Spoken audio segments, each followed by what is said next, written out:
Good evening and welcome to Poland Daily. I'm Nicholas Richardson and this is the news. Polish Defence Minister Mariusz Błaszczak has announced the relocation of 2,000 soldiers to the Polish-Belarusian border. Ultimately, about 10,000 soldiers are to be stationed along this section. In an interview for Polskie Radio, Błaszczak explained how the Polish troops will be placed. We have to be ready for any scenario on the Polish-Belarus border. We do not exclude any, and that is why we decided to move the army closer to the border with Belarus, to strengthen the border, to scare away the aggressor. That's what we mean, to scare away the aggressor, so that the aggressor does not dare to attack Poland. There will be about 10,000 soldiers on the border, of whom 4,000 will be directly engaged in operational aims to support the border guard, and 6,000 will be in the reserve. These soldiers will be there to improve their skills in the garrisons recreated in the eastern part of our country. Poland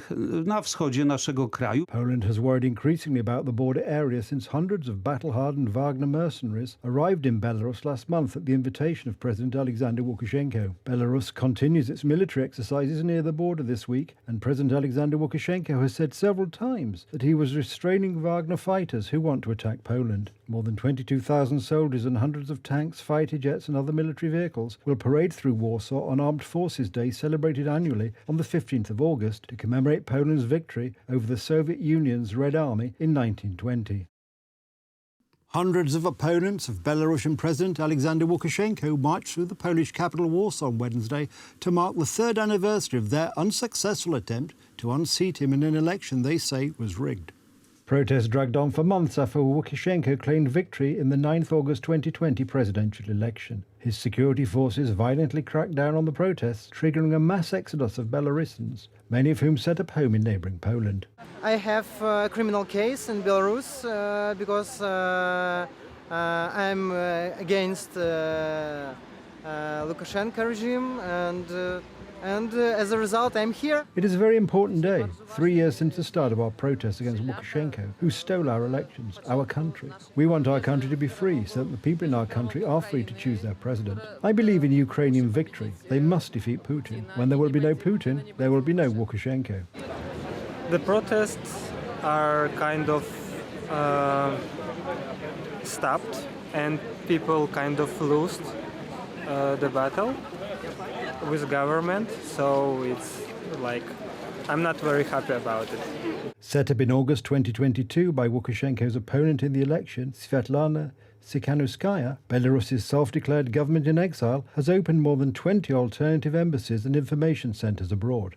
While the opposition is united by their anger at Lukashenko's rule, they are divided over tactics, with some saying it is time to do more to organise armed resistance. Earlier today, Ukraine's Foreign Minister, Dmytro Kuleba, said that he is confident his country's dispute with Poland over grain can be resolved. He also told Polish farmers that their common enemy was Russia's President Putin.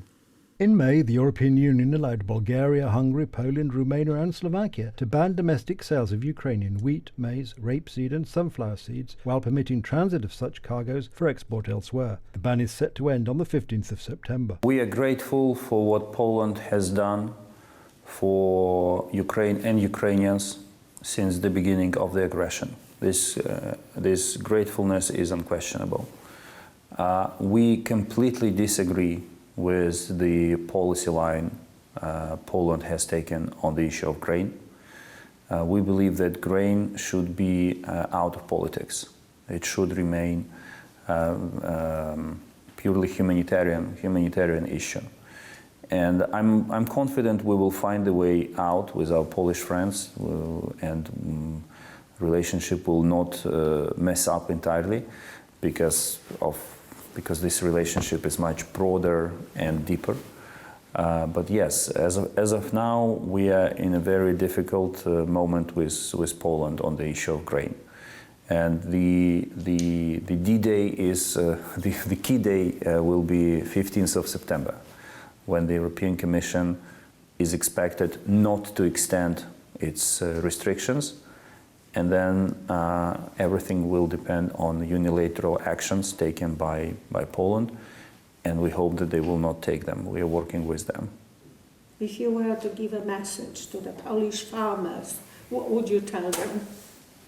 Ukrainian farmer is definitely not your enemy. It's a friend. who works as hard as you do. Our common enemy is Russia, and the only country that celebrates any slightest discussion, argument between Ukrainians and Poles is President Putin. Let's not make him happy.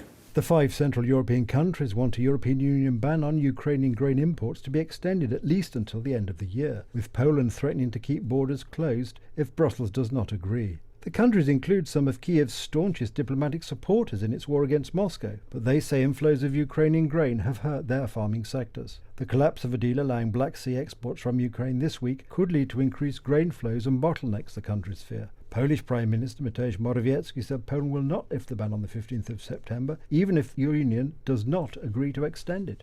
A wildfire that swept through parts of Hawaii's Maui Island has killed at least 36 people, while leaving smouldering ruins in its wake and forcing thousands to flee.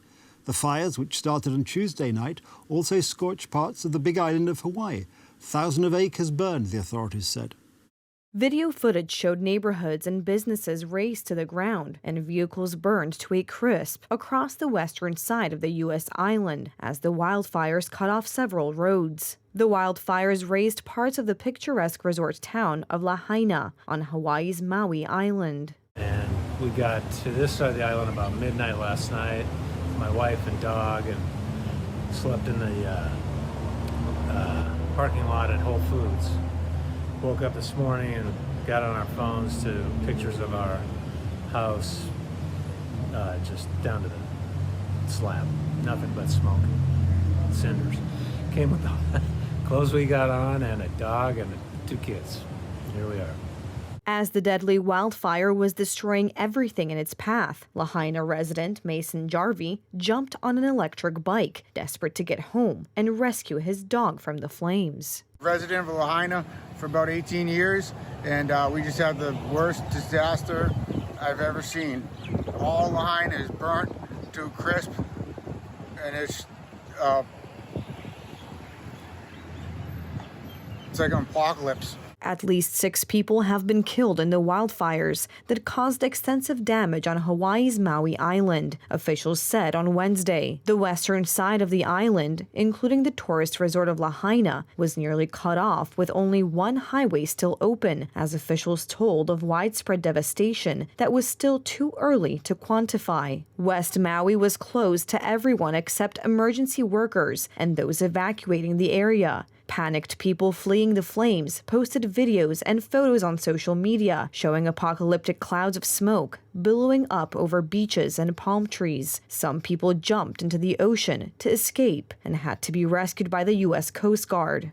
As a result of 3 fires that have occurred that are continuing here on our island, we have had 13 evacuations from different neighborhoods and towns.